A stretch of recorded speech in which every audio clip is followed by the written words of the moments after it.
Bapak Ibu sekalian, saudara-saudariku, dalam konteks ini, kenapa kalimat syukur yang membuka surah Al-Fatihah itu menggunakan kalimat hamdun, bukan syukur. Ya, menggunakan kalimat hamdun, alhamdulillah, bukan syukur.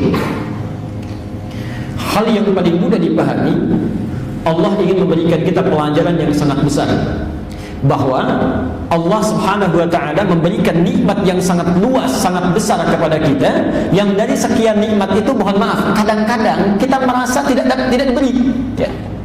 Saya ulang, karena sekian banyaknya diberikan, ya, kita tidak sadar dengan pemberian ini seakan-akan merasa tidak diberi. Ya. Contoh, Bapak Ibu bernafas menghirup apa? Udara. Yang punya siapa? Allah. Jadi sebetulnya setiap hari kita sedang mendapatkan pemberian Allah Subhanahu wa ta'ala. Cuma merasa-rasa kita tuh gak diberi. Ya. Karena saking banyaknya tiap hari didapatkan. Ya. Nanti terasanya setelah nafas mulai sesak, butuh oksigen, mulai beli ke rumah sakit, oh, ternyata mahal ya. Ya. Itu. Jadi sesuatu yang terus didapatkan, yang rutin diperoleh, saking rutinnya, saking banyaknya, memunculkan satu rasa bahwa ini sesuatu yang biasa didapatkan. Padahal pemberian. Ya, padahal pemberian. Ya. Tapi umumnya bila ada sesuatu yang khusus langsung dirasakan, wujudnya ada, tidak setiap waktu didapati, maka baru manusia menilainya sebagai pemberian. Ya. Masya Allah, tiba-tiba ada orang kirim mobil, terima kasih ya Allah, alhamdulillah, lupa bahwa oksigen tiap hari dikirimkan. Ya. Satu ketika ada orang mengantarkan makanan, misalnya, alhamdulillah, terima kasih ya Allah, memang belum makan selama 1 hari ini, lupa bahwa dirinya diberikan kesehatan oleh Allah setiap waktu.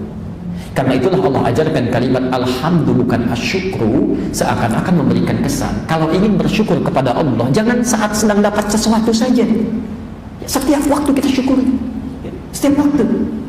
Alhamdulillah yang telah memberikan kesehatan. Alhamdulillah yang telah merawat saya. Alhamdulillah yang memberikan ketenangan. Masya Allah, tenang itu lebih daripada segalanya. Tenang. Ya. Coba lihat, pilih mana? Kaya tapi gelisah atau miskin tapi tenang? Miskin tapi tenang.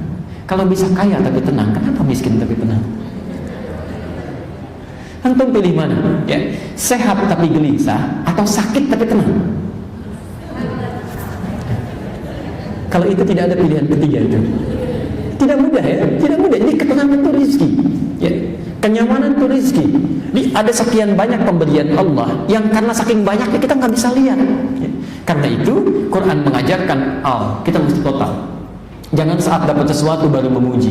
Ya, fa ammal insanu idza mabtalahu fa akramahu wa na'amahu fa yaqulu rabbi akraman. Duh, manusia itu kalau sedang Allah muliakan, dilancarkan rezekinya, diberikan kenikmatannya, dia mengatakan Allah begitu memuliakan saya, alhamdulillah. Wa amma idza mabtalahu fa qadara alaihi rizqahu. Itu indahnya. Ya. Kata Quran, manusia jika kami tambahkan padanya rizki mereka, kami berikan, mereka mengatakan Allah memuliakan saya. Tapi jika saya cukupkan rizkinya, Masya Allah, tambah lawannya apa? Tambah lawannya kurang. Kalau Quran itu rekayasa seorang manusia, seperti tuduhan sementara orang mengatakan Quran buatan Nabi, tentu pola pikir manusia akan masuk di situ. Ya. Tambah lawannya kurang, maka ayatnya akan berubah. Wa amma idza mabtalahu fanaqasa alaihi rizqahu. Ya. Maka jika Allah mengujinya lalu mengurangi rizkinya, ya, tambah lawannya kurang. Tapi lihat, karena Quran itu firman Allah, bukan rekayasa manusia, maka bahasa ketuhanan berlaku di situ. Faqadara, maka Allah cukupkan rizkinya. Jadi ternyata Allah tidak pernah mengurangi rizki, tidak pernah. Yang ada itu cukup. Baik. Antum kerja modal 10 juta. Ya, ibu kerja modal 10 juta. Pertama, kuartal pertama misalnya dapat keuntungan. Jadi yang didapatkan 20 juta. Untung rugi. Berapa untungnya? 10 juta. Terus bertahan selama setahun, 20 juta, 20 juta. Kemudian bulan berikutnya dapat 15 juta. Berkurang bertambah. Tuh, bahasa manusia selalu berkurang ya. Padahal modalnya cuma 10 juta. Ya. Oh, kita ada pengurangan tuh, padahal masih nambah itu. 10 juta masih untung 5 juta, dianggap kurang juga. Ya. Yang paling hebat kadang-kadang Allah cukupkan. Sudah, hari ini kamu nggak untung, cukup 10 juta saja. Ya. Bukan mengurangi, karena menurut Allah yang itu belum kamu pakai. Ya. Kalau kamu nanti dapatkan tambah sibuk, capek difikirkan, capek dirinci, capek dihitung, yang lain jadi berkurang. Amal-amal kebaikan karena sibuk dengan dunia, akhirnya amal-amal yang baik jadi berkurang. Maka kata Allah, faqadara alaihi rizqahu. Kami cukupkan rezeki ini untuk engkau gunakan dulu kepentingan ibadah supaya tidak banyak hisabnya. Tidak banyak kesulitan di dunianya. Masya Allah. Tidak punya satu mobil dengan punya 3 mobil, lebih capek mana merawatnya? Terus kenapa pengen banyak-banyak? Ya, ini yang paling aneh ini, yang paling aneh. Kalau dititipkan itu enaknya menerima sedikit atau banyak? Dititipkan itu enaknya menerima sedikit atau banyak? Sedikit. Ada manusia paling aneh, sangat suka dititipkan yang banyak-banyak. Saya punya rumah misal, dititipkan 1 mobil. Ibu punya rumah, bapak dititipkan 1 mobil. Ya, bisa tidak? Boleh. 2 mobil? 3 mobil? 10 mobil tetangga nitip, mau nggak? Kenapa? Ya. Tapi ada orang aneh, Allah titipkan sedikit supaya mudahnya minta banyak. Allah titipkan, dia titipkan sepeda. Ya, sudah dikasih sepeda oleh Allah, titipan minta apa? Minta motor. Allah kasih motor, titipkan motor, minta mobil. Ya. Ini semakin sulit, hidupnya jadi bertambah luas pemikirannya, di akhirat hisabnya jadi banyak. Ya. Ini orang cerdas itu kata bahasa Qurannya, faqadara alaihi rizqahu. Ketika Allah sudah menitipkan rizki, jangan dulu pikirkan yang lain, lihat dulu yang sudah diberikan ini sudah digunakan dengan baik atau belum. Ya. Dipakai untuk kepentingan ibadah atau belum? Kalau sudah digunakan maka perhatikan, alhamdulillah, alhamdulillah. Baik saat diberi atau tidak, ini yang paling indah, Masya Allah. Ini yang paling indah. Kalau seseorang sudah merasa kebutuhannya digunakan untuk kepentingan Allah Subhanahu wa Ta'ala, satu, dia tidak merasa memiliki, ya, tapi sebagai titipan saja. Kemudian dia bersyukur dengan tawadhu, maka hidupnya lebih ringan. Ya. Jadi kalau Allah ingin ambil kapanpun, dia tenang saja, tenang. Pakai sendal 1 kali, tiba-tiba ke masjid sendalnya hilang, bisa. Ya. Dia tahu tugasnya cuma ikhtiar mencari dulu saja. Dia cari, sudah tidak ketemu, sudah. Sendal milik Allah, kapan Allah mau ngambil? Silahkan. Barangkali kalau diambil sama pencuri, jatah pencuri itu kan yang haram. Pencuri itu rezekinya yang haram, Bu. Jadi nggak usah dipikirin. Ya. Tugas kita itu mencari saja. Kalau sudah tidak didapatkan, berarti ada sesuatu yang Allah ingin keluarkan dari dalam diri kita. Ya. Yang punya Allah sudah selesai. Tugas kita mencari sudah selesai, maka saat itu nanti muncul dalam diri kita, kita akan lihat ayat selanjutnya nanti apa yang kita dapatkan. Ya. Tapi ikhtiar mesti dilakukan dulu ya. Kalau ibu misalnya semua serba karena Allah, ikhlas, ya repot nanti kehidupan. Ya. Parkir di masjid al-istiqamah, nyimpan mobil hilang, semua karena Allah dan sudah punya Allah, nggak apa-apa, sabar. Enak pencurinya itu. Ya. Besok bawa motor hilang lagi, besok bawa yang lain hilang lagi, itu repot deh. Ya. Pelan-pelan, sudah. Saya simpulkan satu. Al di sini ya, memberikan kesan kalau Allah berikan Rahman dan Rahimnya, nikmat dalam hidup, maka segera syukuri secara total dengan 2 makna tadi. Yang kedua, sikap syukur ini jangan dibatasi saat mendapatkan nikmat yang dirasakan secara real saja ya. Tapi hadirkan syukur dalam kehidupan tanpa dibatasi oleh ruang dan waktu. Ya, alhamdulillah, alhamdulillah, alhamdulillah. Karena itu minimal setelah selesai sholat kita diajarkan oleh Nabi SAW untuk berzikir, salah satunya menggunakan kalimat ini. Setelah subhanallah apa? Alhamdulillah. Ya. Pelan-pelan.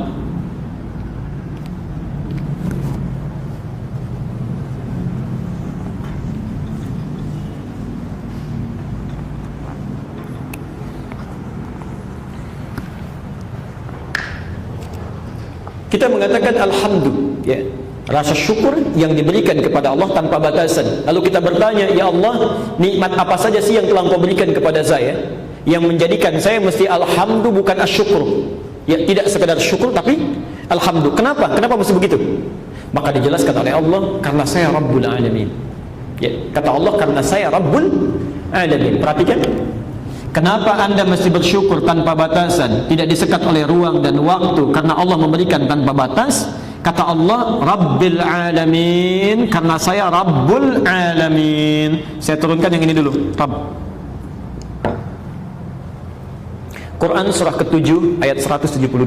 Wa idh akhadha rabbuka min bani Adam min zuhurihim dhurriyyatahum wa ashhadahum ala anfusihim alastu bi rabbikum qalu bala syahidna. Pelan-pelan. Para ibu dan bapak sekalian, kalau ada kalimat Rabb dilekatkan kepada Allah, itu adalah nama Allah yang terkait dengan sifat rububiyahnya. Rububiyah. Ya. Pernah belajar di ilmu tauhid, ada ilmu tauhid rububiyah. Ya. Yang pertama uluhiyah, kedua rububiyah, ketiga al-asma was sifat. Ya. Pelan-pelan.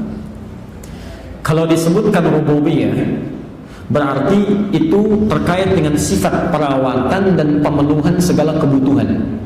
Sifat perawatan dan pemenuhan segala kebutuhan. Ya, sebentar. Jadi ketika Allah menyebut dirinya dengan Rabb, ya, salah satu nama dalam al-asmaul husna-nya, seakan-akan Allah mengatakan saya Rabb, yaitu Tuhan yang memiliki sifat merawat segala yang diciptakannya. Di saat sakit dia yang menyembuhkan, saat kurang dia yang melengkapi, saat cacat dia yang kemudian menyembuhkan, ya, menyempurnakan, termasuk memberikan segala kebutuhan. Ya. Ada sesuatu minta diberikan, dia Ar-Razzaq. Ada sesuatu yang sulit dibukakan, dia Al-Fattah. Ya. Jelas di sini? Pelan-pelan. Nah, sekarang yang paling menarik, perhatikan kalimatnya. Yang paling menarik, Allah sendiri mengatakan, memberikan statement dalam kehidupan kita. Bahkan sebelum kita lahir, Allah memberikan keterangan. Quran surah ke-7 tadi ayat 172. Saat usia seseorang dalam 4 bulan di kandungan ibundanya. Saya ulang, saat usia seseorang 4 bulan dalam kandungan ibundanya, itu roh ditiupkan. Roh mulai ditiupkan. Ya. Tahunya dari hadis yang paling gampang saja, paling ringan. Lihat di Al-Arba'in, ya, karangan Imam An-Nawawi itu, nomor hadis yang keempat, posisi nomor 4, ya, dari Abdullah bin Mas'ud. Saya bacakan hadisnya pelan-pelan. An Abi Abdurrahman Abdullah bin Mas'ud radhiyallahu anhu, ya, hadis ini disampaikan oleh sahabat Nabi Abdullah bin Mas'ud, semoga Allah meridai kepadanya. Qala, beliau menyampaikan, qala Rasulullah sallallahu alaihi wasallam wa huwa as-shadiqul masduq. Satu kali Rasulullah SAW pernah menyampaikan, sedangkan beliau orang yang selalu benar dan dibenarkan. Ya. Lihat kalimatnya Bu ya, Pak, saya berikan rumus ya, rumus cepat dalam ilmu hadis. Kalau ada kalimat di ilmu hadis berbunyi as-shadiqul masduq, benar dan dibenarkan, itu tandanya informasi yang disampaikan dalam hadis ini akan berisi perkara gaib. Perkara gaib, masih misteri sifatnya, yang harus kita yakini. Ya. Seakan-akan hadis yang mengatakan begini, Nabi itu pribadi yang benar dan dibenarkan. Jangankan kawannya, lawannya saja membenarkan. Ya. Masa saat musuh Nabi membenarkan Nabi, kita yang umatnya menolaknya? Ya. Hati-hati, musuh Nabi membenarkan Nabi. Masa kita yang yakin dengan Nabi menolak Nabi? Itu orang aneh namanya. Ya. Karena sekarang banyak orang aneh, Bu, Pak. Sekarang itu banyak orang aneh. Quran mengatakan yang disembelih Ismail, orang ini mengatakan Ishak. Aneh gitu. Ya. Quran mengatakan orang yang suka dengan sejenis itu bermasalah, orang ini mengatakan fitrah. Itu orang aneh. Ya. Di akhir saya tunjukkan tuh di mana keanehan itu. Ya. Tadi pagi kami baru berdiskusi dengan seorang calon psikolog dari Brisbane, dari Australia itu. Ya. Jadi ada satu teori di akhir saja supaya tidak bercampur materi. Ya. Perhatikan sini sebentar. Jadi disampaikan Nabi itu orang yang benar dan dibenarkan. Lihat kalimatnya. Kata Nabi, inna ahadakum yujma'u fi batni ummihi 40 yawman nutfah. Setiap kalian akan dihimpun di perut ibundanya dalam proses kandungan itu 40 hari pertama berbentuk nutfah. Baru pertemuan antara spermatozoa dengan ovum. Thumma yakunu mithla dzalika 'alaqah. 40 hari yang kedua berbentuk alaqah, zigot yang mulai menempel di dinding rahim. Thumma yakunu mithla dzalika mudghah. 40 hari ketiga berbentuk mudghah, sudah mulai berbentuk sekerat daging kunyahan, mulai ada kelihatan bentuknya. Yang paling menarik, ya, thumma yursalu ilaihil malak. Usia 40 hari ketiga ini, 4 bulan, diutus malaikat. Fayanfukhu fihi ruh, maka ditiupkan ruh. Wa yu'maru bikatbi arba'in, dan diperintahkan menetapkan 4 hal. Nah, saat ruh ditiupkan ini kemudian terjadi dialog antara janin ini yang ada di perut ibundanya dengan Allah Subhanahu wa taala. Perhatikan kalimatnya. Alastu bi rabbikum? apakah kamu siap nanti menjadikan saya sebagai Tuhan, Rabb, yang akan merawat kamu dalam kehidupan? Kamu sakit, saya sembuhkan. Kamu butuh apapun, saya berikan. Ya, kamu kurang sesuatu, saya cukupkan. Dan saya akan penuhi segala kebutuhan kamu. Bahkan saat kamu salah, saya maafkan. Kamu dosa, saya ampuni. Dan kamu tersesat, saya akan luruskan. Segala saya penuhi. Ibu, kalau Bapak ditawari, ikut saya yuk, nanti saya jamin kebutuhan semuanya. Bahkan saat salah pun saya maafkan, dosa saya ampuni, segala saya berikan. Jawabannya iya atau tidak? Iyanya mikir lagi enggak? Tidak. Iya tanpa berpikir, bahasa Arab disebut dengan bala. Bala. Tapi kalau ada iya masih memungkinkan kita berpikir, itu bahasa Arabnya na'am. Na'am. Na'am itu masih umum. Iya di lisannya, tapi mungkin di hatinya masih berpikir. Ya. Anda punya karyawan di kantor, ifal kita kerjakan ini misalnya, ya, kerjakan. Lisannya mengatakan siap Pak, ya, tapi hatinya berkata baru tadi disuruh, sekarang lagi yang lain lagi. Bisa terjadi. Itu na'am namanya. Tapi kalau bala itu artinya persetujuan mutlak tanpa syarat. Ya. Maka dikatakan bala. Nah, Allah dengan sifat rububiyahnya sudah berjanji kepada kita, kamu itu akan saya cukupkan dalam kehidupan apapun yang kamu butuhkan. Ya. Dan hebatnya ketika kita bersyukur kepada Allah, alhamdulillah, ya Allah kami syukuri segala nikmat yang telah Engkau berikan itu, baik yang kami minta ataupun tidak. Engkau telah tepati janjinya. Ya, Engkau lah Rabb yang bukan hanya merawat kami, tapi Rabbul Alamin. Bahkan Kau rawat seluruh alam. Ya. Bumi dijadikan seimbang, langit masih ada di atas. Ya. Masya Allah, perputarannya masih normal, segalanya. Masya Allah. Maka di situ kenapa disertakan dengan kalimat Al-Alamin? Maaf, sebetulnya kalimat alam itu sudah jamak Pak. Alamun itu jamak. Ya. Tidak perlu pakai ya dengan nun lagi. Ya. Tapi kalau disebutkan ya dengan nun, namanya jamul jamak, menjamakkan yang jamak untuk memberikan harapan dan keyakinan. Ya. Misal begini, ada orang kaya berkata, dia punya harta misalnya 10 triliun. Jangan khawatir, kalau ada apa-apa nanti saya bantu deh kehidupannya. Misal, baik. Yang kedua dia katakan, jangankan kamu, itu pasar Tanah Abang semua tuh kalau kurang itu juga bisa saya bantu. Jangankan kamu, pasar Tanah Abang dan pasar yang ada semuanya kalau kurang bisa saya bantu. Ya. Bukankah kalimat kedua itu bisa meyakinkan kepada kita? Jangankan kamu yang cuma satu, itu sepasar Tanah Abang yang lain kalau perlu saya bisa bantu. Di keperluan seorang ini disandingkan dengan keperluan banyak orang untuk meyakinkan kepada kita bahwa kebutuhan kita itu tidak lebih banyak dibandingkan dengan kebutuhan banyak orang. Allah menyertakan sifat Rabbnya ditambahkan dengan Al-Alamin, seakan-akan mengatakan, hei, kenapa kamu mesti bersyukur kepada saya tanpa syarat? Ya, jangankan kamu yang saya berikan, alam saja yang lain seluruhnya saya berikan tanpa pernah mereka memintanya pun. Saya berikan mereka ini, saya berikan mereka itu, saya berikan mereka ini. Karena saya merawat seluruh semesta alam, saya juga merawat kamu. Maka sekarang saya minta kepadamu, kalau ada sesuatu yang kau butuhkan, mintakan kepada saya dan syukuri segala apa yang saya berikan. Jelas di sini? Perhatikan. Karena itu, mohon maaf pelan-pelan, kalimat Rabbul Alamin satu memberikan harapan kepada kita bahwa segala kebutuhan kita pasti terjamin. Saya ulang ya. Kalimat Rabbul Alamin memberikan harapan kepada kita bahwa segala kebutuhan kita pasti terjamin. Tolong catat betul ya. Tidak ada kebutuhan satupun makhluk di muka bumi kecuali Allah telah tetapkan segala keperluannya. Sempurnakan segala rezekinya. Jadi kalau dalam kalimat Quran, jangankan kamu, semesta alam saja kalau butuh sesuatu saya berikan, apalagi cuma kamu. Ya, jelas di sini? Karena itulah ibu dan bapak kalau berdoa kepada Allah, puncak permohonan tertingginya pasti menyertakan kalimat Rabb ini. Ya, coba doa paling favorit apa? Paling favorit. Rabbana atina fid dunya hasanah wa fil akhirati hasanah. Itu yang di Al-Baqarah 201 ini. Doa apa itu? Oh, sapu jagat. Jadi ada doa sapu jagat, ada doa sapu nggak ada jagatnya, ada doa jagat nggak ada sapunya ya. Banyak istilahnya itu. Baik. Rabbana selalu menggunakan kata Rabb. Rabbana atina fid dunya hasanah. Rabbana la tu'akhidna in nasina aw akhtana. Rabbana zalamna anfusana wa illam taghfir lana. Rabbighfirli wa liwalidayya. Rabb. Kenapa kita menyebut namanya Rabb? Seakan-akan kita menagih janji saat sebelum kita dilahirkan itu.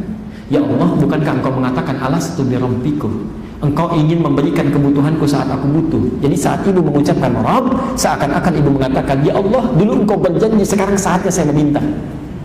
Ketika Anda sakit mengatakan ya Rabb, Anda katakan ya Allah, dulu Engkau berjanji kalau sakit ingin menyembuhkan, sekarang saya meminta.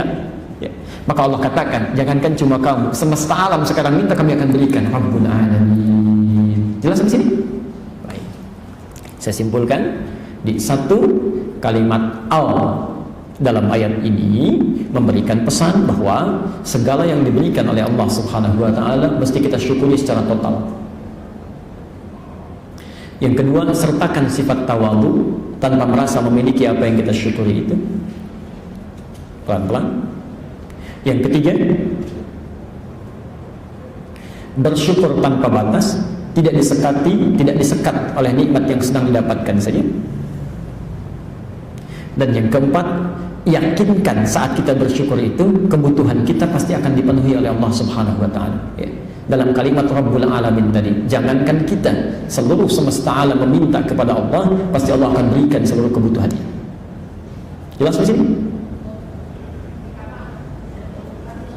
Yang keempat, diulang, baik. Baik. Nanti ada rekaman juga bisa diputar ya. Satu, kalimat al dalam alhamdulillah, makna al memberikan pesan agar kita bersyukur secara total kepada Allah. Ini sudah kita bahas ya maknanya. Yang kedua, saya agak perlambat, menyertakan sifat tawadhu dalam syukur kepada Allah.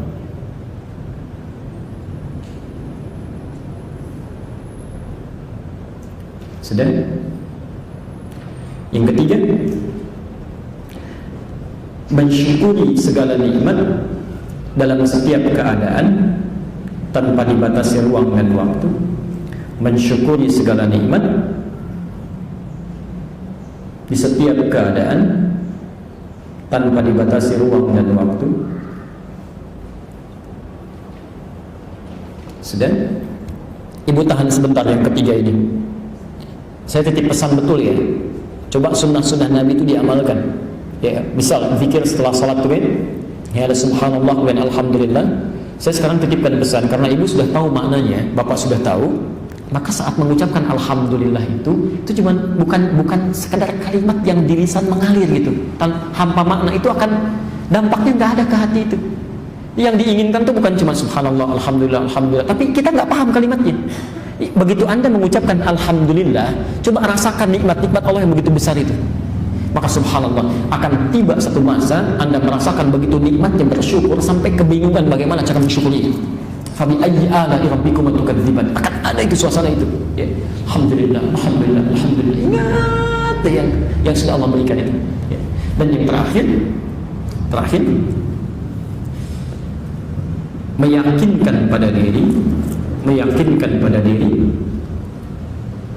bahwa Allah pasti memenuhi kebutuhan hidup, bahwa Allah pasti memenuhi kebutuhan hidup sebagaimana Ia cukupkan kebutuhan seluruh alam semesta. Meyakinkan pada diri bahwa Allah pasti memenuhi kebutuhan hidup sebagaimana Ia cukupkan kebutuhan alam semesta. Memberikan langit saja mengaturnya begitu mudah, apalagi cuma memberikan kita yang satu orang, dua orang, ya, Masya Allah. Allah punya rezeki yang banyak tidak Bu? Kenapa nggak diminta? Kenapa nggak diminta? Jadi kalau sudah kita yakin yang punya Allah banyak, kenapa memperebutkan yang sedikit? Minta, ikhtiar. Nah, sekarang saya tutup dulu dengan bagian yang terakhir karena ini harus nyambung. Sekarang perhatikan. Handphone tadi ya, saya beri contoh, saya berikan. Tadi Bapak Ibu ucapkan apa? Terima kasih. Kalau sudah terima kasih diucapkan, maka pelan-pelan saya berikan handphone, diucapkan terima kasih. Kalau sudah terima kasih diucapkan oleh yang menerima handphone, yang memberikan handphone menjawab apa? Saya ulang ya. Saya berikan handphone. Yang menerima mengucapkan terima kasih. Yang memberi mengucapkan apa? Sama-sama. Cuma sama-sama aja. Sama-sama ya. Sekarang lihat, mesti ada bedanya Khalik dengan makhluk. Mesti ada bedanya manusia dengan Allah, harus beda ya. Karena kalau Allah mengucapkan sama-sama, itu gak ada bedanya ya, harus beda. Masya Allah. Sekarang saya berikan gambaran ya. Berikan gambaran. Pada sesuatu yang diterima secara langsung saja kemudian kita ucapkan terima kasih, kita lihat bagaimana cara Allah meresponnya. Apalagi pada sesuatu yang tidak kita langsung rasakan ya, maksudnya langsung diterima, lalu kita ucapkan terima kasih juga, maka bagaimana nikmat Allah berikan kepada kita. Sekarang lihat, tadi saya telah bedakan di awal, kalau kita berterima kasih pada pemberian yang langsung dirasakan, kalimatnya apa bahasa Arabnya? Syukran. Asal katanya apa?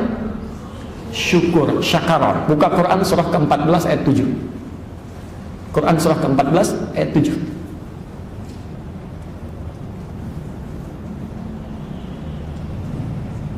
Lihat kalimatnya, la in syakartum la azidannakum. La in syakartum la azidannakum. Masya Allah. Kita berhenti di sini kemudian. La in syakartum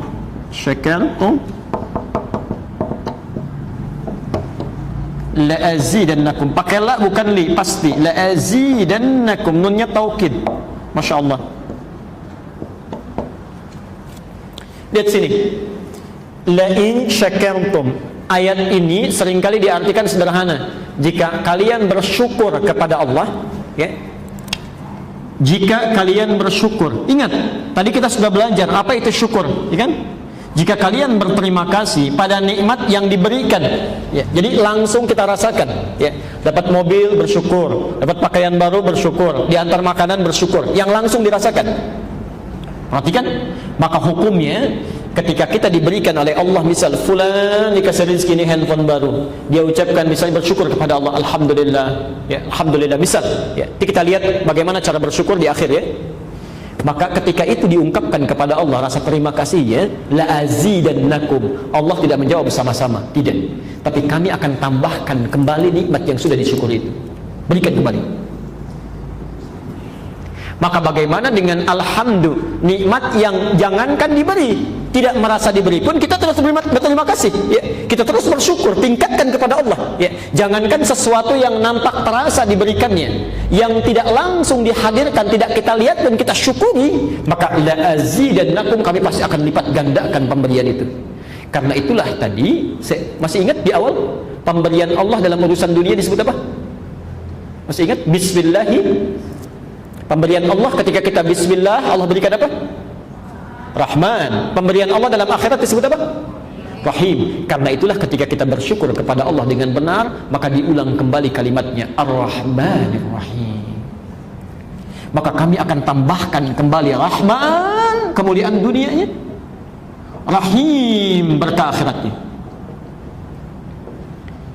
Itulah sebabnya, salah satunya kenapa kalimat Ar-Rahman Ar-Rahim disebutkan kembali setelah Alhamdulillahirabbil alamin. Salah satu maknanya untuk menegaskan bahwa jika Anda berusaha terus untuk mensyukuri nikmat yang Allah berikan, baik dirasakan secara langsung ataupun tidak nampak pada saat Anda mendapatkannya atau merasakannya, maka Ar-Rahman Ar-Rahim, kami akan berikan kembali, tambahkan lagi kenikmatan dunia yang dirasakan itu, plus pahala yang melimpah di akhirat nanti.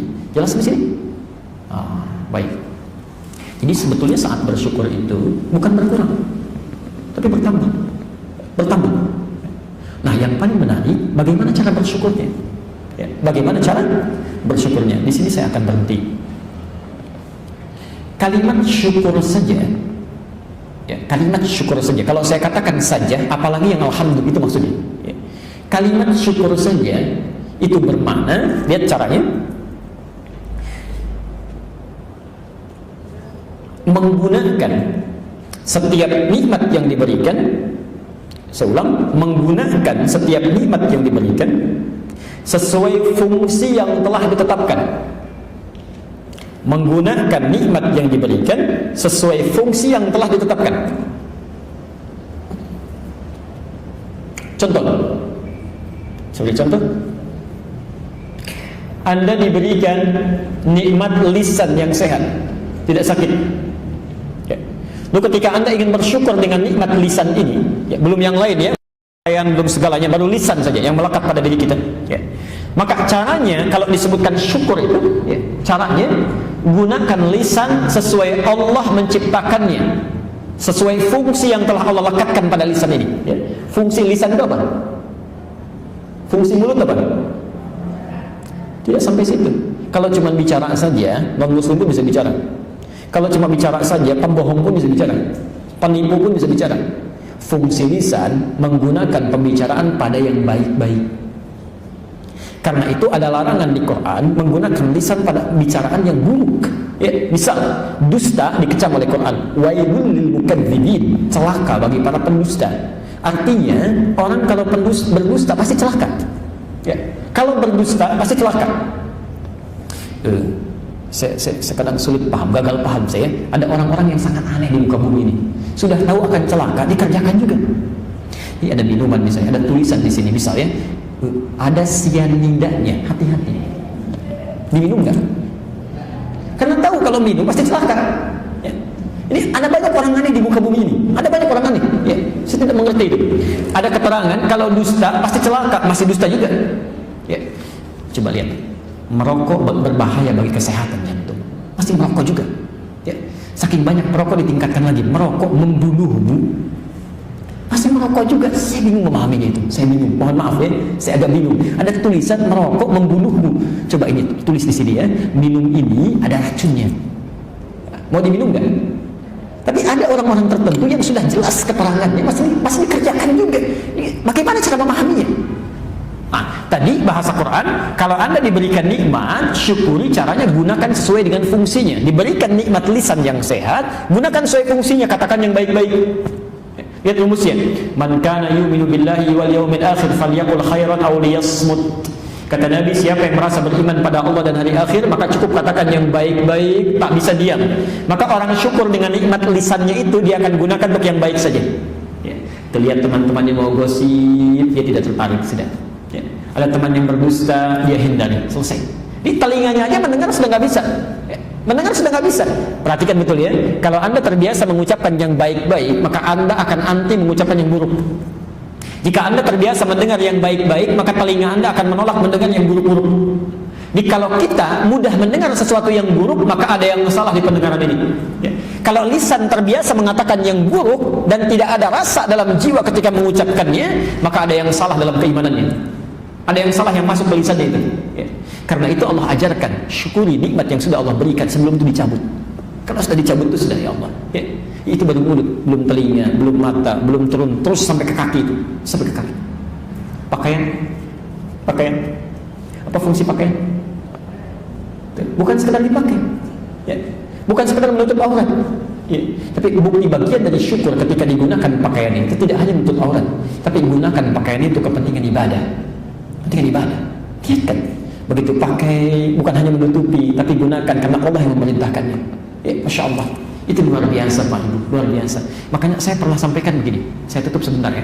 Saya sampaikan, kalau Anda ingin ringan hisabnya, pertama kali Anda dapatkan apapun nikmat dalam kehidupan, gunakan untuk Allah dulu. Selanjutnya silahkan gunakan untuk kepentingan yang lain yang dibenarkan. Maka hisabnya akan ringan. Anda misalnya dapat pakaian yang baru pertama kali, gunakan dulu untuk Allah. Salat pakai, ya, gunakan untuk ibadah. Maka hisabnya akan ringan ketika ditanya, ya fulan, dari mana kau dapatkan pakaian itu? Maka lisan kita akan lugas menjawab, ya Allah, ini dari rezeki yang sangat halal. Suami hamba mencarinya, bahkan sebelum hamba jelaskan kau sudah tahu. Kemana kau pergunakan? Anda akan tenang sekali menjawabnya. Pertama kali saya gunakan untuk menyembahmu, ya, jam sekian, tanggal sekian, waktu sekian, dan engkau lebih tahu daripada saya sebelum saya menggunakannya. Masya Allah, ringan. Ibu kalau dapat pakaian baru digunakan apa pertama kali? Baik. Pertama kali ringan, selanjutnya agak rumit menjawabnya. Dari mana engkau dapatkan? Dari harta yang sangat halal, ya Allah. Engkau sangat tahu sebelum hamba mendapatkannya. Kemana engkau pergunakan? Pertama kali undangan, ya Allah. Nah, mudah itu. Ya, gunakan dulu. Nanti kalau itu sudah digunakan untuk kepentingan Allah, saya sangat punya keyakinan tidak akan sulit hidupnya. Ya. Begitu butuh Allah kirimkan, begitu ada Allah tampakkan. Itu insya Allah akan ringan. Ya. Karena itu saya tutup dulu. Orang-orang yang selalu mensyukuri nikmat yang diberikan oleh Allah dengan cara menggunakan sesuai dengan fungsi yang ditetapkan.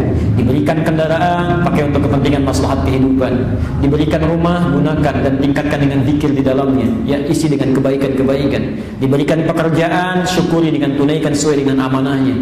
Ketika diberikan kedudukan, buat kebijakan-kebijakan yang melahirkan maslahat. Itu Masya Allah, Ar-Rahman Ar-Rahim. Allah akan melipatkan pemberian-pemberian Allah, baik urusan dunia ataupun akhiratnya.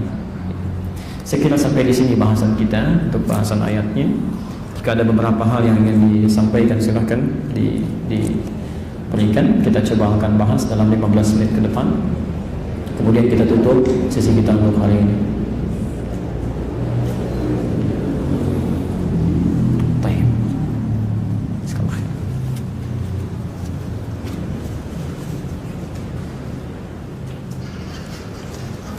Ustaz, gimana kiatnya agar kita tidak berkeluh kesah?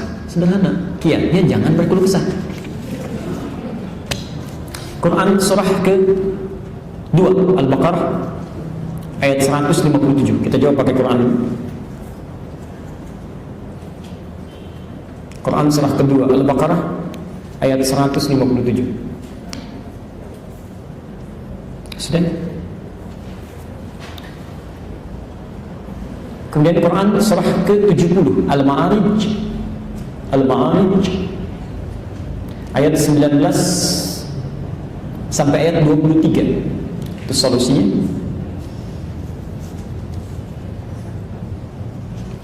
Dari mana tahu solusi itu? Dari Quran surah kedua Al-Baqarah ayat ke-45. Pelan-pelan. Sudah? Di satu Quran surah kedua ayat 155. Kedua Quran surah ke-70 ayat 19 sampai 23. Ketiga Quran surah kedua kembali ke Al-Baqarah ayat 45. Sekarang lihat keterangannya. Biasanya kalau yang dikeluhkan itu apa, Bu? Pak, yang dikeluhkan dalam hidup masalah kan? Ya. Biasanya orang cenderung mengeluhkan masalah. Kalau tidak ada masalah, tidak ada yang dikeluhkan. Maka lihat apa keterangan disampaikan oleh Quran berikut ini. Quran surah kedua Al-Baqarah ayat 155. Sebelah kiri paling atas posisinya. وَلَنَبْلُوَنَّكُمْ بِالشَّيْءِ وَلَنَبْلُوَنَّكُمْ, dan setiap kalian yang hidup pasti kami akan uji dengan berbagai persoalan hidup untuk meningkatkan kualitas hidup kita. Perhatikan rumus Qurannya ya. Ini rumus dalam Al-Quran. وَلَنَبْلُوَنَّكُمْ بِالشَّيْءِ. Kata Quran, setiap kalian yang hidup akan diuji dengan berbagai persoalan kehidupan, ya. Bersanding lurus dengan masalah, ya. Lihat rumusnya, hidup berbanding lurus dengan persoalan, dengan masalah. Artinya setiap orang yang hidup pasti punya masalah. Ya.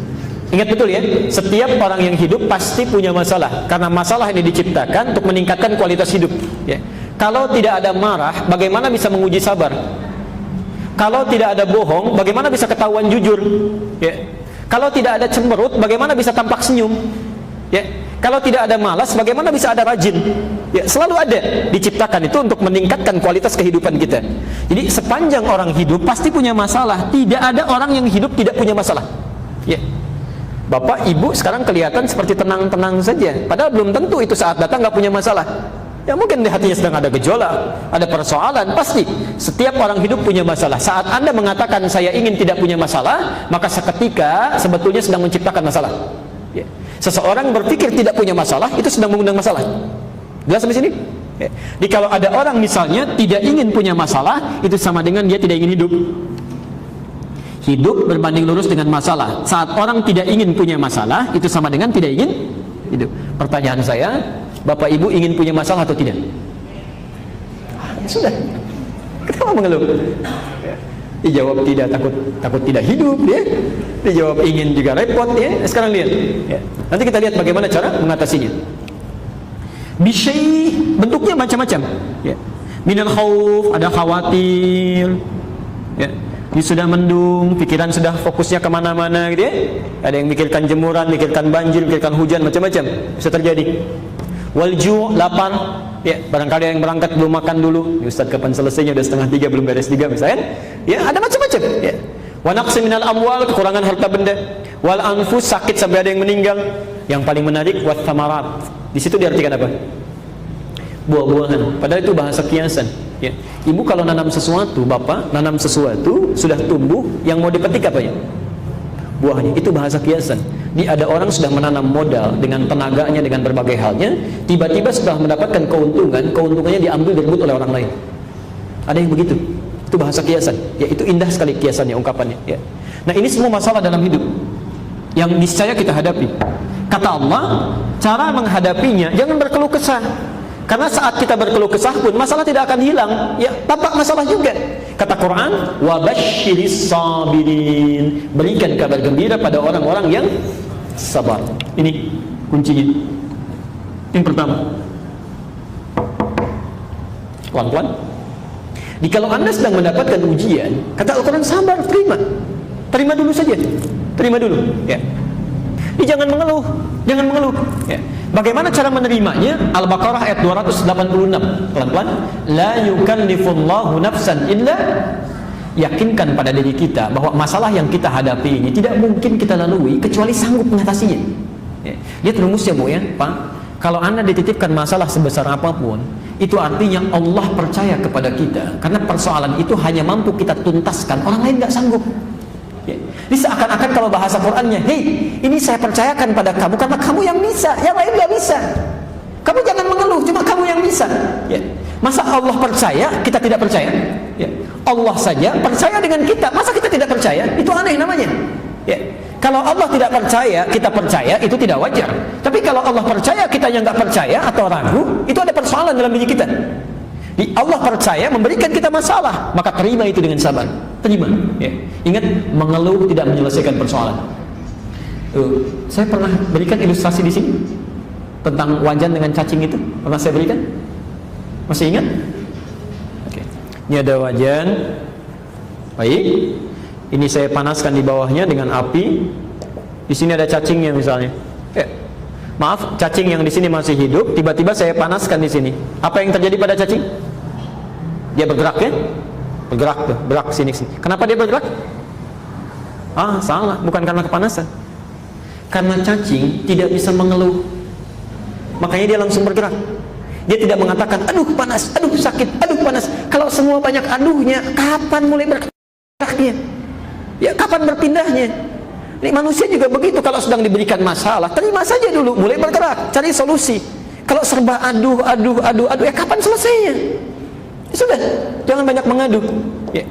Kita mengeluhkan pun tidak akan menyelesaikan masalah. Terima dengan sabar, karena kita yang bisa menyelesaikannya dengan izin Allah Subhanahu wa ta'ala. Karena itu kita bertanya, bagaimana cara menyelesaikannya? Kata Quran, ada orang yang sudah diberikan solusinya seperti ini masih mengeluh juga, maka dipindah ke surah 70 ayat ke 19 sampai 23. Innal insana khuliqa halu'a.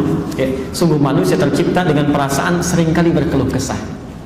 Jadi kalau ada yang manusia yang berkeluh kesah, itu bagian dari kehidupan, wajar saja. Yang tidak wajar terus-terusan mengeluh, ya.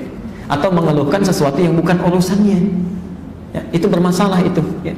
Tetangga yang beli pot baru, kok ada orang yang iseng gitu ya, yang memikirkannya, kan jadi persoalan di situ. Baik. Nah, idza massahu syarru jazua, kalau ditimpa kesulitan, berkeluh kesahnya cepat kepada Allah. Ya. Wa idza massahu khairu manu'a. Tapi kalau misalnya diberikan apa yang diinginkan, terputus ibadahnya. Ya, maaf, ini sindiran yang sangat tajam. Bahkan ada yang keluh kesahnya dengan ibadah, Bu, Pak. Jadi kalau maaf ya, gajian belum turun, PHK terus banyak, tahajud rajin, ya, puasa mulai tambah. Tapi kalau sudah diberikan apa yang diinginkan, terputus semuanya. Lihat caranya satu. Kalau Anda sedang mendapatkan kesulitan, ada persoalan, maka illal musallin, kecuali orang yang sholatnya benar. Maka setiap kesulitan yang Anda bawa dalam hidup, mohonkan kepada Allah solusinya saat sholat, saat sujud itu minta, saat sujud. Maka turun ayat Al-Baqarah ayat ke-45 tadi yang ditulis terakhir. Wasta'inu bis-sabri was-salat. Pelan-pelan. Wasta'inu, jika Anda punya kesulitan dalam hidup, kemudian berkeluh kesah, mintakan pertolongannya bis-sabri, terima dulu dengan sabar tadi. Was-salat, saat salat itu mohonkan solusinya kepada Allah, tumpahkan kepada Allah, mintakan, ya.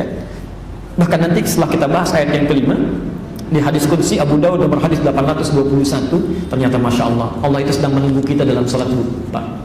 Inilah rahasianya kenapa salat dalam sehari sampai 5 waktu. Ini rahasianya. Ternyata salah satunya supaya Allah memudahkan segala urusan kita. Ini kita ditunggu itu.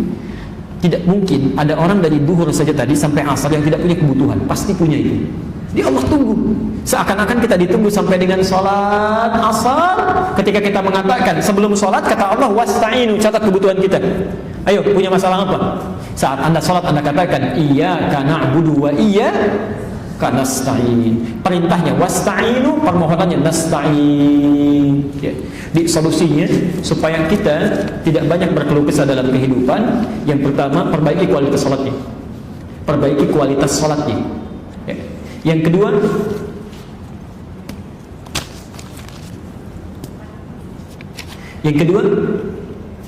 perbanyak syukur atas setiap nikmat yang telah Allah berikan. Ya. Perbanyak syukur. Ya. Syukur itu akan menghentikan keluh kesah biasanya. Ya. Jadi kalau orang sudah banyak mensyukuri nikmat yang Allah berikan, maka keluh kesah akan berkurang. Ya, akan berkurang. Ibu bapak sekalian, catat betul ini ya, kaidah dalam nikmat ini. Biasanya sesuatu begitu sangat diingin-inginkan, begitu berharga, itu karena belum didapatkan.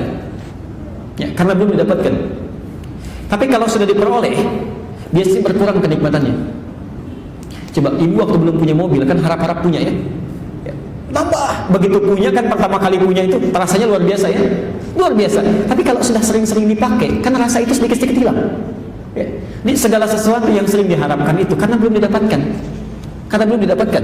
Artinya apa? Artinya perasaan manusia yang sering muncul rasa ingin banyak kenikmatan itu karena banyak keinginannya. Lupa bahwa Allah telah memberikan sesuatu yang tanpa dia inginkan pun Allah sudah berikan.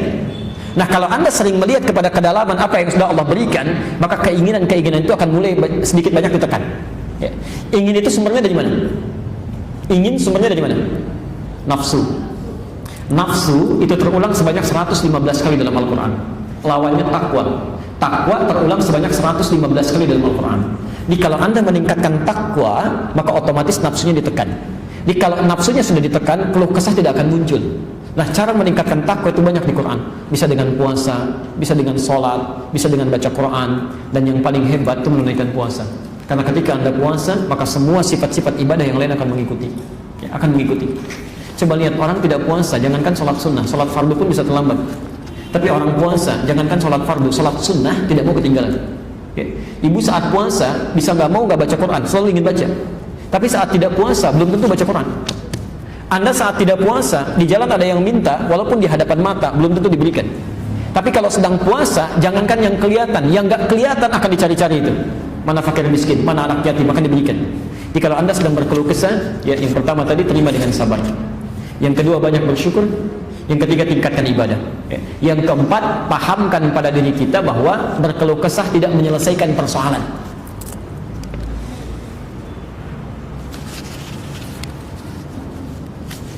Ustaz, kalau kita sudah berdoa sering atau banyak berdoa namun belum juga dikabulkan, bagaimana solusinya? Ada banyak kemungkinan. Ya. Kemungkinan pertama yang positif dulu, ya, yang positif. Allah berkenan untuk mendengar lebih banyak permintaannya. Ya. Yang positif dulu. Jadi kalau dalam bahasa manusia belum dikabulkan, dalam bahasa Allah bukan. Dalam bahasa Allah permintaan kamu sedikit. Orang lain sudah banyak berdoa, kamu baru berdoa. Maka Allah biarkan dia terus berdoa supaya meningkatkan amal ibadahnya, meningkatkan permohonannya. Bukankah dengan berdoa ada ibadah yang dilakukan? Ada nama yang disebutkan, ya. Ada kemudian gerakan-gerakan yang dilakukan. Bukankah itu semua memperbanyak pahala? Ya. Barangkali menurut Allah si fulan berdoa sekali cepat dikabulkan karena rajin salatnya, baca Qur'annya, pahalanya banyak. Kamu berdoa sekarang baru sekali kamu lakukan, ya. Kalau kamu minta sekarang terputus sama ibadah kamu, terus minta lagi besok, supaya doa itu disertakan dengan sholat, doa disertakan dengan baca Quran, doa disertakan dengan istighfar, banyak pahala terkumpul. Satu itu. Ya. Bisa yang kedua, masih yang positif. Ya.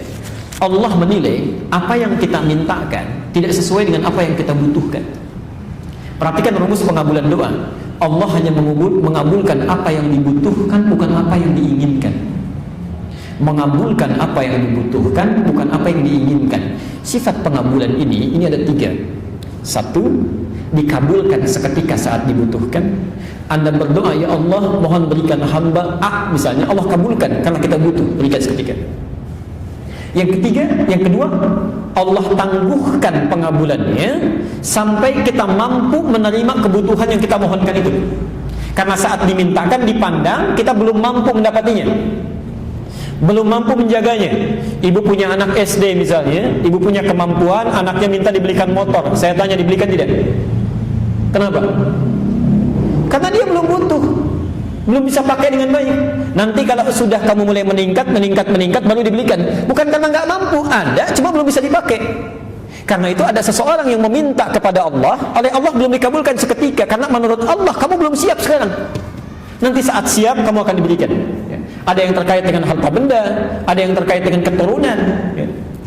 Ibu bisa terbayang nggak? Nabi minta kepada Allah supaya kiblatnya dipindahkan dari Masjidil Aqsa ke Masjidil Haram. Minta selama 3 tahun baru dikabulkan. Minta saat di Mekah, dikabulkan di Madinah.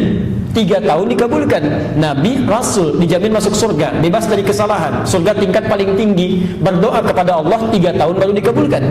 Ada orang bukan Nabi, bukan Rasul, surganya belum jelas, amalan merantakan, hisab masih menegangkan, berdoa kepada Allah 3 hari ingin dikabulkan. Ayo, jadi kalau sudah berdoa itu hadirkan sifat ridha. Ridha itu mengikutkan keinginan kita pada keinginan Allah. Itu mudah. Yang terakhir, Allah akan mengganti apa yang diinginkan dengan apa yang dibutuhkan. Ibu punya anak sakit, kata dokter jangan makan jeruk, makannya apel. Ya, maka ketika dia minta jeruk, ibu berikan apel. Kadang-kadang kita meminta sesuatu, sebetulnya Allah sudah jawab, tapi dalam bentuk yang lain yang kita butuhkan. Ya, baik. Kemungkinan terburuknya ada yang haram masuk ke dalam diri. Itu di hadis Muslim nomor hadis 1015, di Al-Arba'in nomor hadis yang ke-10. Ada sesuatu yang haram masuk ke dalam diri. Thumma dzakara ar-rajula yutilu as-safara ash'atha aghbara. Kemudian Nabi mengisahkan seorang lelaki menempuh perjalanan panjang sampai pakaiannya merantakan. Ya, yamuddu yadayhi ila as-sama', mengangkat tangannya ke langit. Fayaqulu ya Rabb ya Rabb. Kemudian membacakan Asmaul Husna, berdoa kepada Allah. Ini 3 hal ditempuh. Doa yang dilakukan dalam perjalanan menuju Allah itu cepat dikabulkan. Doa dalam keadaan diangkat tangannya dengan yang diam begini lebih cepat dikabulkan yang mengangkat tangannya. Ya, tapi ada ketentuan-ketentuannya nanti ya. Yang ketiga, doa yang menggunakan al-asmaul husna lebih cepat dikabulkan dengan yang mengucapkan secara langsung. Orang ini melakukan ketiga-tiganya.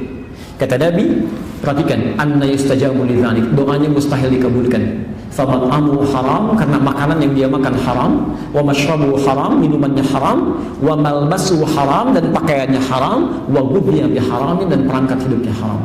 Itu kemungkinan terburuknya. Maka dicek, barangkali ada sesuatu yang harus diperbaiki.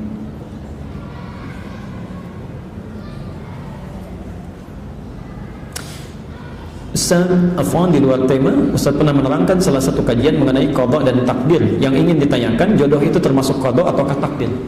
Oke? Saya tidak menerangkan masalah qada, saya menerangkan masalah qadar dan takdir. Ya, karena qada, ada qadar, ada takdir, itu berbeda. Ya, ada qada, ada qadar, ada takdir. Yang saya maksudkan kemarin qadar. Qadar itu ketetapan yang telah diberikan oleh Allah sebelum kita terlahir ke muka bumi ini, ya, dan tidak bisa diintervensi, tidak akan berubah sampai kita wafat. Jadi ibu sampai nangis darah pun bikin status jutaan kali untuk merubah itu tidak akan pernah berubah.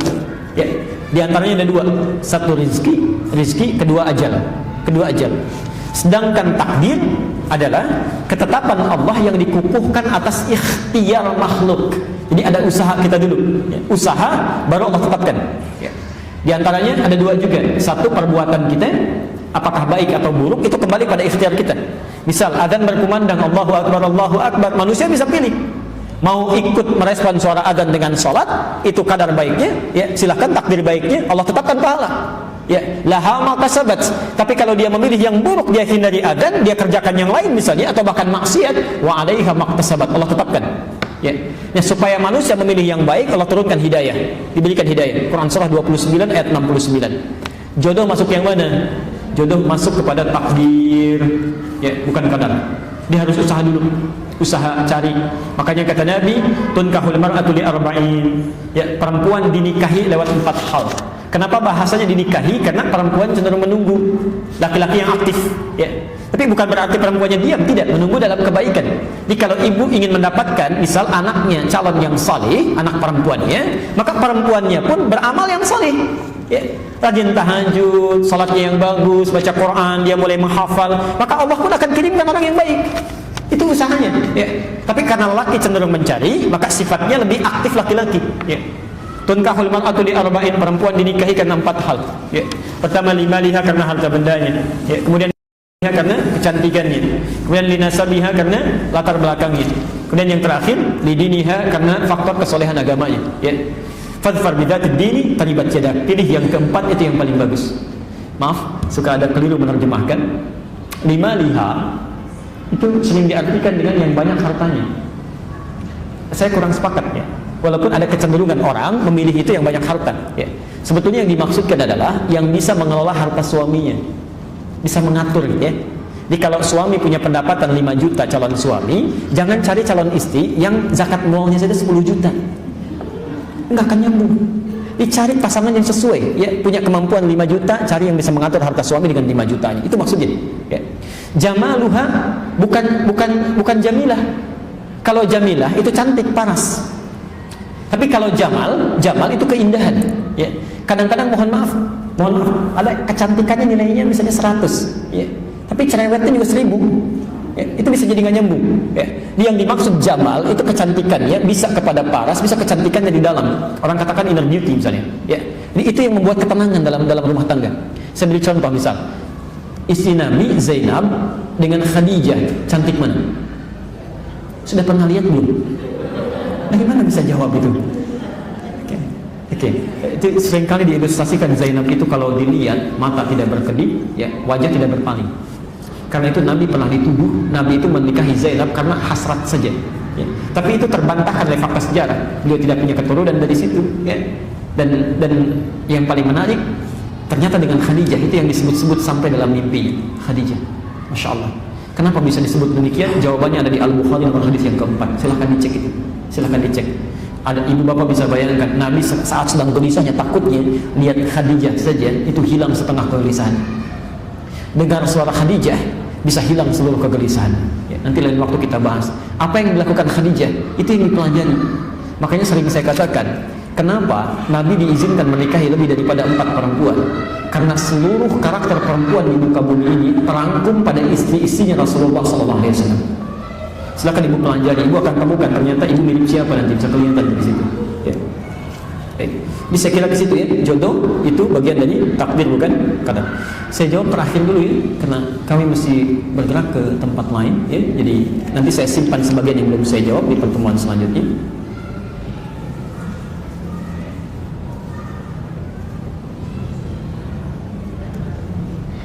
Baik. Apakah orang yang bermaksiat, ya, akan mendapatkan azab atau terhalang dari cahaya hidayah Allah Subhanahu wa taala, dijauhkan dari rezeki dan diazab, dibalas di dunia, ya. Ini diberikan beberapa contoh seperti ada orang pacaran, orang selingkuh dan sebagainya. Apakah akan mendapat balasan? Masya Allah. Bapak Ibu sekalian, setiap perbuatan yang kita lakukan itu langsung mengandung konsekuensi. Ketentuannya sederhana, laha ma kasabat wa 'alaiha mak tasabat. Jadi kalau baik langsung mendapatkan kebaikan, kalau buruk langsung mendapatkan konsekuensi keburukan. Tapi perhatikan indahnya Allah dalam hal ini. Kenapa kalau orang berbuat baik menggunakan la, kalau orang berbuat buruk menggunakan ala? Perhatikan kalimatnya. La dengan ala lebih pendek mana? La atau ala? Baik, lebih cepat mana diucapkan? La atau ala? Satu atau dua? La, satu. Perhatikan. Kenapa ketika melakukan kebaikan kalimatnya menggunakan la, rewardnya la, laha, maka sahabat hurufnya satu. Saking cepatnya Allah mengapresiasi setiap kebaikan yang dilakukan. Jangankan pekerjaannya, niatnya saja sudah ada pahalanya. Saking cepatnya. Tapi kalau keburukan, kenapa menggunakan ala? Alaiha agak panjang, karena saat orang akan berbuat buruk, bahkan Allah berikan dulu jembatan di hati untuk mencegah keburukan itu terjadi. Pikirkan dulu, jangan dilakukan. Bahkan sebelum dia kerjakan dengan perilakunya itu belum dicatat. Kebaikan tidak, baru difikirkan sudah ada pahalanya, diniatkan ada pahalanya, dilakukan tambah, keburukan tidak. Masya Allah, saking sayangnya Allah kepada seorang hamba, itu diberikan dulu keterangan-keterangan. Satu, penolakan di hatinya.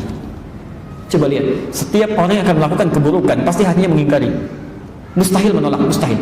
Paling gampangnya gini, keluar dari masjid ini, coba pakai sendal orang lain. Itu baru kaki menggunakan saja, hati sudah mengatakan itu bukan punya kamu. Pasti itu, pasti. Ya. Jadi kalau hatinya kemudian tidak bergerak, ada yang salah dalam imannya. Ya.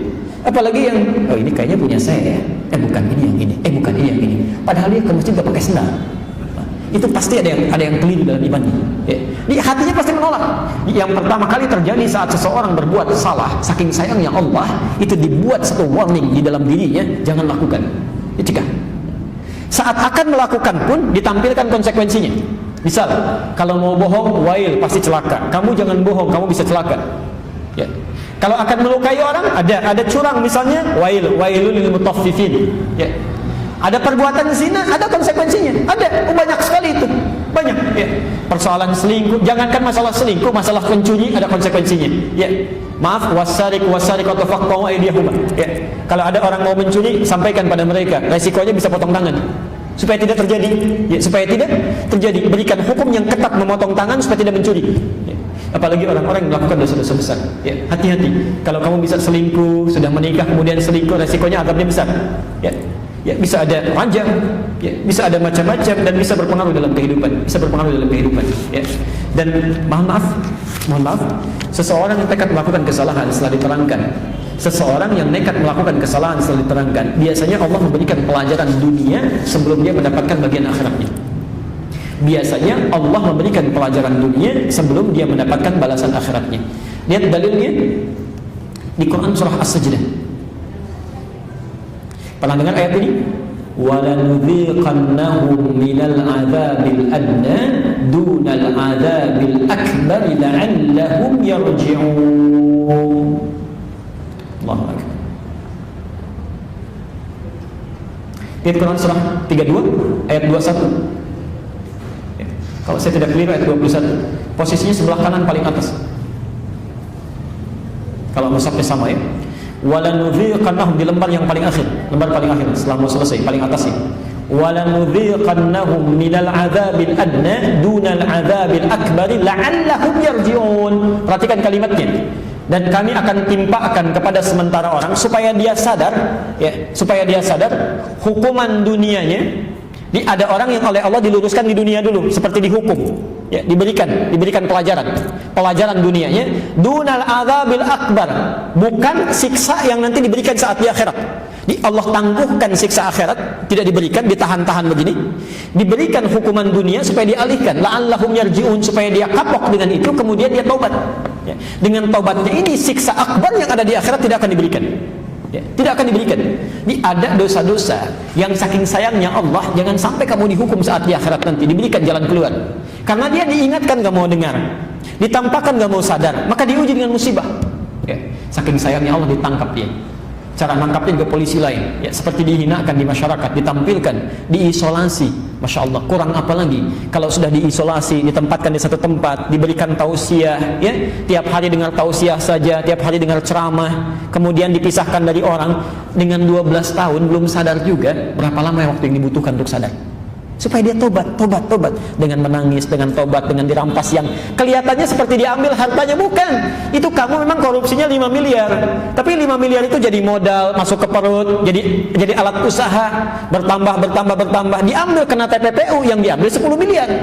Karena yang haram tadi menyebar, saking sayangnya Allah, diambil yang 5 miliar, diambil semua yang haramnya 10 miliar diambil. Supaya kamu bersih hidupnya, tobat kamu, yang haram sudah keluar, yang tobat, yang dosanya sudah dihapuskan, tinggal tersisa yang baik-baiknya saja. Tersisa yang baiknya, maka azab yang di atas itu ditangguhkan oleh Allah, maka bisa dihapuskan. Ya. Tapi kalau masih nekat melakukan itu semua, maka boleh jadi bukan hanya siksaan yang ada di dunia, tapi yang di akhirat pun bisa menanti dan bisa menjadi ancaman yang sangat luar biasa. Ya. Nanti satu saat kita akan bahas, kalau nanti sudah tiba pada masanya, ada ayat-ayat yang membahas tentang pacaran. Ya, nanti itu masih panjang. Al-Hujurat surah 49 ayat ke-13 itu. Ya, kita masih di Al-Fatihah, itu pun belum selesai, ya. Jadi masih sabar, nanti ayat surah ke-49 kita akan lihat. Jadi ada pacaran versi kamus, ada pacaran dalam dunia realita, ada pacaran menurut budaya, ada pacaran dalam tinjauan hukum agama. Seperti apa itu? Itu keempatnya bisa berbeda, ya. Bahkan yang paling menarik begini, ternyata kalimat pacaran dalam kamus bahasa Indonesia dan sejarah budaya kita sejak dulu, itu ternyata kalimat itu bermakna positif. dulu. Positif itu, ya. Terkait benar dengan makna syar'i itu, ya. Saya persingkat saja dulu, kalau orang Melayu di Sumatera bagian utara ke sana, kalau suka dengan seseorang, itu nanti yang laki-lakinya akan berdiri pada saat pertengahan rembulan, kemudian dia mencari satu batu, duduk di samping rumah perempuannya, ya, yang dia sukai itu. Lalu dia akan mengumandangkan syair, ya, mengumandangkan syair. Kalau sudah mengumandangkan syair, nanti bapak calon mertuanya akan mengendap-endap dari rumahnya, ya, ke belakang itu supaya tidak mengendap-endap, ya, supaya tidak ketahuan, dia mengendap-endap, lalu ditangkap tuh, ketahuan kamu, kayak gitu. Lalu dibalas syairnya, apa yang kamu inginkan, apakah serius dengan anak saya? Kira-kira begitulah, ya. Setelah dia menyampaikan keseriusannya, jadi itu tradisinya begitu, budayanya, ya. Setelah menyampaikan keseriusannya disetujui, maka yang perempuannya itu akan dipinggit, dipacari, maksudnya ditandai dengan daun pacar, ya, ditandai dengan daun pacar bahwa dia sudah dilamar oleh laki-laki tadi. Proses itu disebut dengan pacaran. Proses memberikan pacar pada perempuan itu karena sudah dipinang lewat bapaknya. Dia nggak ketemu dengan perempuannya. Dia sampaikan pada bapaknya. Kalau bahasa kita, saya minat dengan anak bapak, tolong terima. Dijawab oleh bapaknya, kamu saya terima kalau kamu serius. Kalau sudah serius, anak perempuannya akan ditandai dengan daun pacar, ya, maka dipacari dia, dipacari maksudnya ditandai dengan daun pacar, sudah dinyatakan sebagai perempuan yang dipinggit dan diberikan kursus selama 40 hari oleh ibunya menjadi istri yang salihah. Itu asalnya. Di kalimat pacaran itu dalam budaya demikian. Dalam kamus pun akan beda. Maka yang jadi salah adalah ketika kalimat itu digunakan dalam konteks pergaulan, keliru dalam prakteknya. Maka berubahlah makna yang positif tadi menjadi makna yang negatif. Ya. Sehingga dengan perubahan negatif ini biasanya yang terakhir yang dipakai. Yang terakhir yang dipakai. Ya. Nanti lain waktu dibahas kalau ingin lebih dalam, ya. Saya kira kita cukupkan dulu, ya, untuk hari ini. Mudah-mudahan ada manfaatnya dan semoga apa yang kita bahas kesimpulannya bisa kita amalkan dalam keseharian. Baik. Jadi Bapak Ibu sekalian, saya ingatkan kembali sebelum kita berpisah, satu, syukuri apapun yang telah Allah tetapkan secara total, ya, bahwa banyak karunia yang sudah diberikan oleh Allah kepada kita. Yang kedua, jangan pernah pamrih mensyukuri nikmat Allah, jangan batasi dengan ruangnya waktu, ya. Yang ketiga, yakinkan segala kebutuhan kita pasti diberikan oleh Allah, yakinkan, ya. Dan yang keempat, supaya Allah terus menambah nikmat dan tidak banyak keluh kesah dalam hidup, tingkatkan amal soleh dan rasakan hidup kita tidak akan lama. Saya mohon maaf pekan kemarin tidak sempat hadir karena ada satu situasi yang tidak memungkinkan. Tapi saya mau cerita dengan singkat dan saya akan tutup langsung. Beberapa waktu lalu saya mengalami sakit luar biasa. Jadi di kepala ini Pak, sakitnya itu pusingnya luar biasa. Di pusingnya langsung di kening sebelah sini. Dan itu dari pagi sampai dengan maghrib. Sampai dengan maghrib. Di saya bawa mandi sampai saya cepat-cepat tuh. Ya, saya punya perasaan khawatir, jangan-jangan saya meninggal di kamar mandi ini, ya. Karena Rasulullah itu kan waktu mau wafat kan sakit kepala dulu, ya. Nah, maka saya rasakan apa? Rasa sakit nih. Mungkin saya tiba waktunya. Bisa cepat-cepat. Begitu saya cepat selesai, ya, berwudu, selesai semuanya pakai pakaian. Pertama kali yang saya cari, saya minta istri saya sejadah. Saya bilang tolong carikan sejadah. Minta. Sudah saya hamparkan, saya nggak cerita pada istri saya. Saya langsung sujud sebaik yang bisa saya lakukan. Saya sujud. Saya kira apa sekarang saatnya, saya pasrah saja, sudah. Ternyata masih hidup juga sampai sekarang. Kesimpulan saya, ternyata saya tidak aman. Tidak aman. Ketika kita mempersiapkan diri merasa meninggal pun dalam keadaan sujud, ternyata Allah tidak menghendakinya. Kalau belum tiba waktunya tidak akan terjadi. Ternyata kita tidak aman, Bu, Pak. Harap-harap meninggal dalam keadaan sholat, ternyata saat sholat masih hidup. Ternyata yang tidak diduga-duga, saat pergi ke mall itu malaikat maut mengikuti. Saat pergi dalam perjalanan itu malaikat maut mungkin mengikuti. Karena itu pastikan diri kita selalu baik, tingkatkan amal saleh, karena satu saat kita pasti akan berpulang pada Allah Subhanahu wa taala. Ya. Karena itu semoga Allah menjaga kita semua, menjaga diri dalam kebaikan dan selalu beristighfar kepada Allah dan tingkatkan rasa syukur, karena dua hal itu yang menjadikan kualitas ibadah kita lebih baik. Ya. Kalau ada benar itu dari Allah dan Rasulnya, kalau ada kesalahan itu mutlak kesalahan saya pribadi, mohon maafkan saya, dan tolong catat kalimat saya yang terakhir, tinggalkan pendapat saya yang keliru, ambil pendapat ustaz-ustaz lain yang lebih baik dan sesuai dengan tuntunan Al-Quran dan Sunnah Rasulullah SAW. Subhanakallahumma bihamdika asyhadu an la ilaha illa anta astaghfiruka wa atubu ilaik wa akhiru da'wana alhamdulillahi rabbil alamin. Wallahu minkum. Assalamualaikum warahmatullahi wabarakatuh.